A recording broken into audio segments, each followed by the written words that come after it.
Do you guys think like me that as an adult you were done hearing about plagiarism? No more school papers, not a lot of long writing tasks for work, not likely that I needed to go borrow something and make sure that I cite my sources. But in Magic the Gathering, we keep seeing instances where their artists plagiarize other artworks. The past three sets seem to have had an issue where an artist began their artwork by tracing another artist's work. I'm not sure the full legal difference between inspired by and plagiarized, but likely tracing another work is a step down the wrong path. Currently, Faye Dalton is under fire for having not been inspired enough to create their own artwork for the card Trouble in Pairs, which was a commander card printed in Murders at Karlov Manor.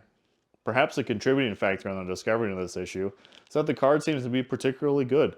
Not only does it cancel extra turns for other players, but lets you draw a card if they do things in pairs, like attack with two or more creatures, draw a second card, or cast a second spell. The card artwork's secondary character in the background is said to be based off this artwork from the Cyberpunk 2020 novel The Ravengers, or Ravengers, I don't know which one it is, but it's by Donato Giancola, who is also an artist of Magic the Gathering. The Giancola have prior knowledge of this theft. They created the artwork for this card, Caught Red-Handed, also released in Murders at Karlov Manor. That's not even the only issue with the art on Trouble in Pairs. The fist holding the axe for both characters is believed to be taken from this artwork, Corniche by Boris Vallejo. A fist? Really? I'll concede that drawing hands is hard, but if it's your job, I expect you to make your own fist.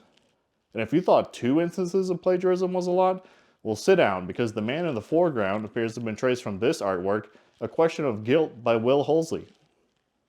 Getting even deeper into the muck, the right arm of the man was taken from this painting, The Bull Toughest Marine in the Whole Damn Corps by Morton Kunstler.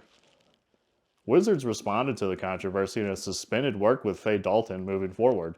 We'll have to see if they have any other artwork showing up in Outlaws of Thunder Junction, or possibly other sets that have already entered production. Going further into the card, there are also issues with the stairs in the artwork. Some of the steps don't line up with themselves going across the picture, and this is something that looks like a common problem we see in AI art. And could AI art possibly just be the culprit here? Wizards has already stated that they were going to discontinue using AI art, but their artists for individual cards may still try sneaking something by. Perhaps I'd like to believe that this is just an AI amalgamation where it took from many of the pieces it was trained on and spit out this picture. Still, a lot of the laziness or time pressure led a professional artist to take a shortcut here.